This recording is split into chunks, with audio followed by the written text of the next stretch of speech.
새해에 어떻게 사시길 원하십니까? 오늘 우리가 찬양한 것처럼 예수님처럼, 바울처럼, 베드로처럼 이렇게 살겠다고 결심하는 한 해가 되기를 소망합니다. 우리 힘들어도 어려워도 한번 예수님처럼 살기를 애써보고요. 또 바울처럼 베드로처럼 한번 살려고 신앙의 다름박질을 함께 해보기를 원합니다. 예수님처럼 살 때 어떻게 살까? 예수님께서 십자가에 못 박혀 돌아가시기 전에 감람산에 올라가서 눈물을 흘리며 기도하십니다. 예수님께서 왜 눈물을 흘리며 기도했느냐? 그것은요, 다른 게 아니라 예수님은 이 땅에 있는 우리와 같은 인간들의 영혼을 생각하면 마음이 참 안타까운 거예요. 이 영혼들이 죄 때문에 허덕이고 죽어가고 지옥 가는 그 모습 때문에 예수님의 마음이 너무 아픈 거예요. 감람산에서 예수님 눈물을 흘리면서 이런 얘기하죠.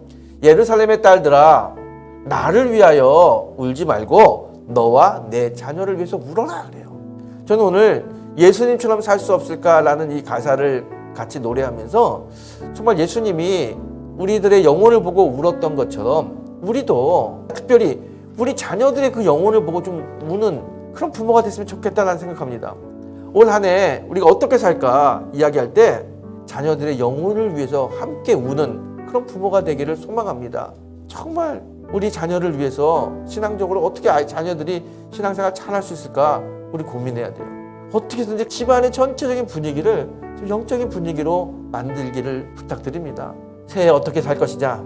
첫 번째, 예수님처럼 우리의 자녀를 위해서 울고 영적인 가정을 만드는 일에 열심을 내는 그런 성도가 되기를 소망합니다. 저는 두 번째, 바울은요, 세계를 다니면서 복음을 전했던 사람입니다. 바울이 마지막에 어떻게 합니까? 결국 바울도 로마에서 순교해요. 그런데 바울은 순교자였기 때문에 참 위대한 사람이기도 했지만 그의 삶은 순교자적인 삶을 살았던 사람입니다. 오늘 우리가 읽은 이 본문을 보세요. 얼마나 바울이 고생을 많이 합니까? 매도 수도 없이 맞고 감옥에도 갇히고 배를 타고 가다 파손해가지고 일주일을 바다에서 둥둥 떠다니고 가다가 산에서 강도도 만나고 이 짧은 성경 구절을 읽었지만 이렇게 고생했던 바울을 우리가 볼 수 있습니다. 바울은요, 매일매일의 삶이 정말 순교자적인 삶을 살았어요. 바울의 삶이 이렇게 고생스러운 삶이에요.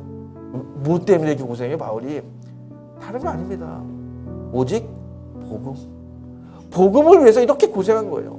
바울이 가서 교회를 짓고 귀신을 물리치고 병자를 고치고 그런 것만 생각하면 바울의 삶을 우리가 멋있게 볼 수 있어요. 그런데 바울은 정말 얼마나 어려운 삶을 살았습니까? 그렇게 어려운 삶을 살았던 바울, 오직 복음을 위해요.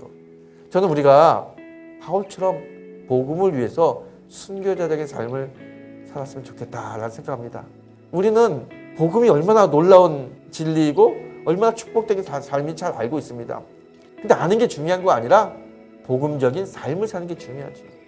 복음이 뭡니까? 기쁜 소식이잖아요. 내가 기쁜 소식을 전하고 내 삶도 기뻤으면 좋겠어요. 내 안에 사랑이 있고 내 안에 헌신이 있고 내 안에 충성이 있고 내 안에 말씀이 있는 삶, 이게 복음적인 삶이거든요. 우리가 복음을 아는 것보다 복음적인 삶을 사는 성도가 되기를 축원합니다. 2022년 여러분과 저의 마음에 예수가 가득 차서 복음적인 삶을 사는 우리의 삶이 되기를 축원합니다. 그리고 베드로처럼 살았으면 좋겠어요. 이 베드로는요, 디베라 바닷가에서 주님을 만나고 다시 올라와서 마가의 다락방에서 기도해요. 그래서 마가의 다락방에서 많은 사람들이 모여서 기도하고 있을 때 어느 날 갑자기 불의 혀처럼 성령이 내려와서 베드로를 포함해서 모든 사람들에게 성령의 충만함이 임했습니다. 이 성령의 충만함을 받은 베드로가 밖에 나가서 복음을 전했더니요, 2,000명, 3,000명 되는 사람들이 회심하고 다 예수님을 만나는 거예요. 그가 이렇게 능력 있는 사도의 삶을 살 수 있었던 것은요, 성령 충만함이 있었어요. 2022년 우리가 우리를 지키고 또 신앙을 지키고 자녀를 지키고 교회를 지키기 위해서 우리에게 필요한 것은 성령의 충만함이에요. 베드로처럼 성령의 충만함이 있어야 어려움을 물리치고 이 어려움 속에서도 굳건하게 믿음을 지키고 믿음을 선포할 수 있는 하나님의 사람이 될 수 있습니다. 성령 충만은요, 다른 건 아니에요. 성령은 인격적이니까 사모하는 마음이 있어야 돼요. 성령을 늘 사모하세요. 성령님 오시옵소서, 성령님 나와 함께 해주시옵소서, 사모하세요. 성령의 힘으로 하게 되면 어떤 어려움도 이겨낼 수 있습니다. 올 한 해 성령의 충만함으로 우리 앞에 있는 어려움을 물리치고 하나님 영광 드러내는 귀하고 복된 성도님들이 되시기를 주의 이름으로 축원합니다.